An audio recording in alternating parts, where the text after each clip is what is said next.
And welcome back. Tonight we'll be reading Federalist No. 2. To the people of the state of New York. When the people of America reflect that they are now called upon to decide a question which, in its consequences, must prove one of the most important that ever engaged their attention, the propriety of their taking a very comprehensive as well as a very serious view on it will be evident. Nothing is more certain than the indispensable necessity of government, and it is equally undeniable that whenever and however it is instituted, the people must cede to it some of their natural rights, in order to vest it with requisite powers. It is well worthy of consideration, therefore, whether it would conduce more to the interest of the people of America that they should, to all general purposes, be one nation, under one federal government, or that they should divide themselves into separate confederacies, and give to the head of each the same kind of powers which they are advised to place in one national government. It has until lately been a received and an uncontradicted opinion that the prosperity of the people of America depended on their continuing firmly united, and the wishes, prayers, and efforts of our best and wisest citizens have been constantly directed to that object. But politicians now appear who insist that this opinion is erroneous, and that instead of looking for safety and happiness in union, we ought to seek it in a division of the states into district confederacies or sovereignties. However extraordinary this new doctrine may appear, it nevertheless has its advocates, and certain characters who were much opposed to it formerly are at present of the number. Whatever may be the arguments or inducements which have wrought this change in the sentiments and declarations of these gentlemen, it certainly would not be wise in the people at large to adopt these new political tenets without being fully convinced that they are founded in truth and sound policy. It has often given me pleasure to observe that independent America was not composed of detached and distant territories, but that one connected, fertile, wide-spreading country was the portion of our Western Sons of Liberty. Providence has it, in a peculiar manner, blessed it with a variety of soils and productions, and watered it innumerable streams, for the delight and accommodation of its inhabitants. A succession of navigable waters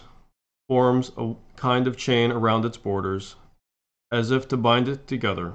while the most noble rivers in the world, running at convenient distances, present them with highways for the easy communication of friendly aids, and the mutual transportation and exchange of their various commodities. With equal pleasure, I have as often taken notice that Providence has been pleased to give this one connected country to one united people, a people descended from the same ancestors, speaking the same language, professing the same religion, attached to the same principles of government, very similar in their manner and customs, and who, by their joint counsels, arms, and efforts, fighting side by side throughout a long and bloody war, have nobly established general liberty and independence. This country and its people seem to have been made for each other, and it appears as if it was the design of Providence that an inheritance so proper and convenient for a band of brethren, united to each other by the strongest ties, should never be split into a number of unsocial, jealous, and alien sovereignties. Similar sentiments have hitherto prevailed among all orders and denominations of men among us.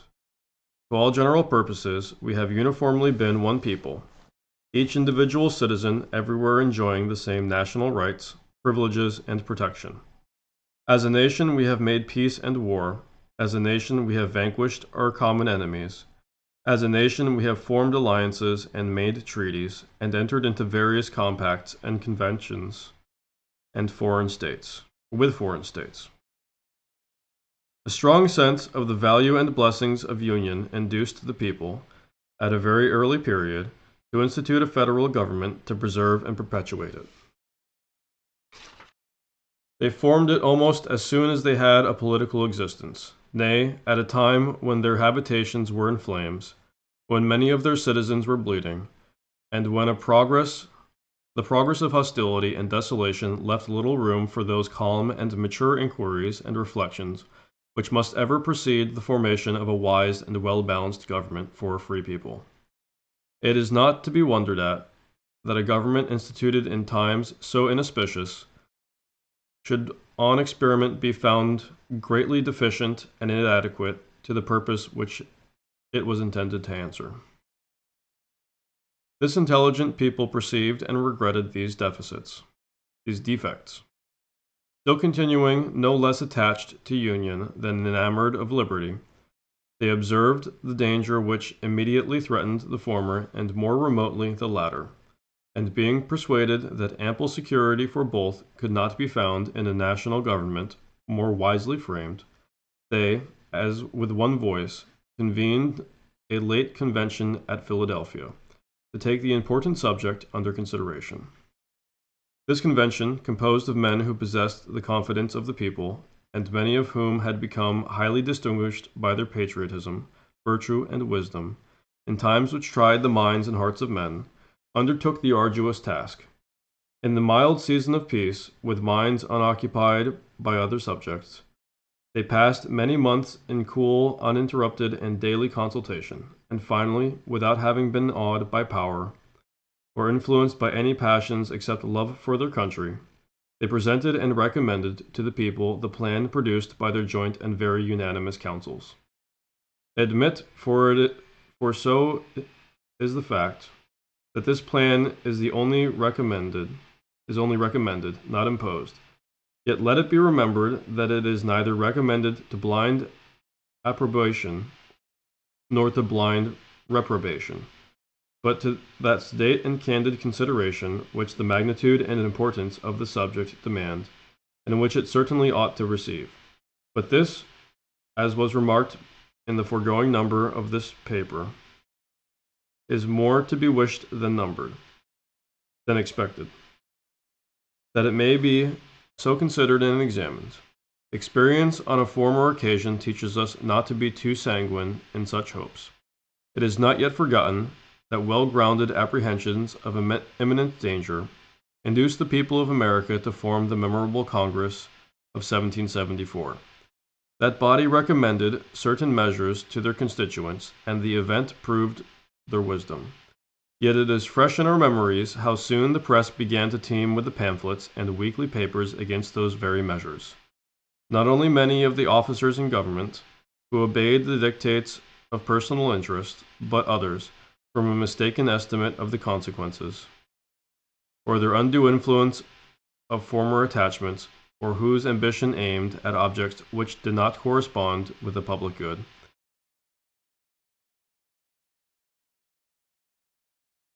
were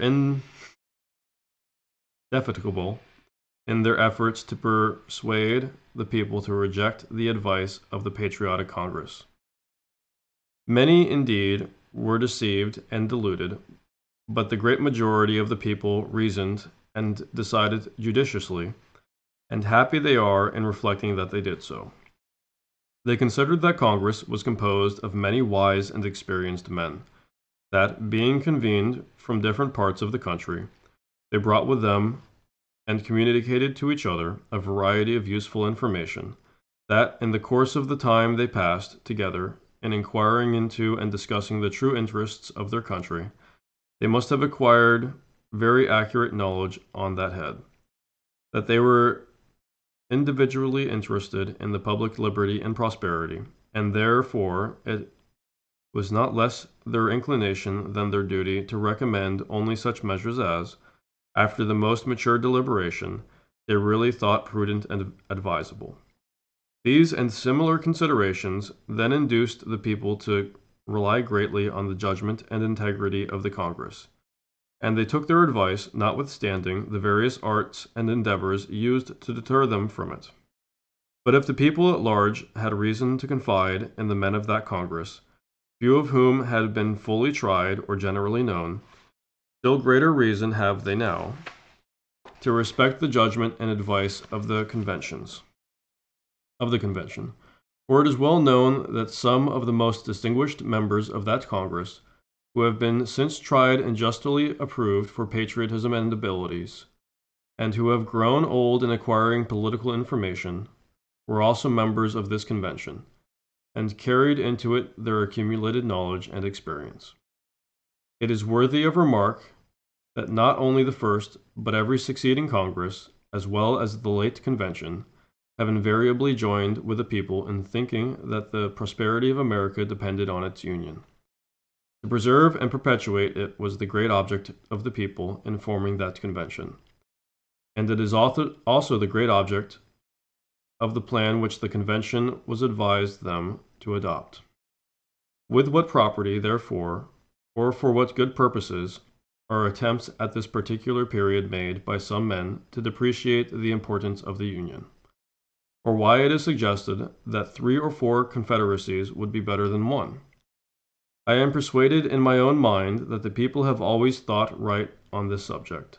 and that their universal and uniform attachment to the cause of the Union rests on great and weighty reasons,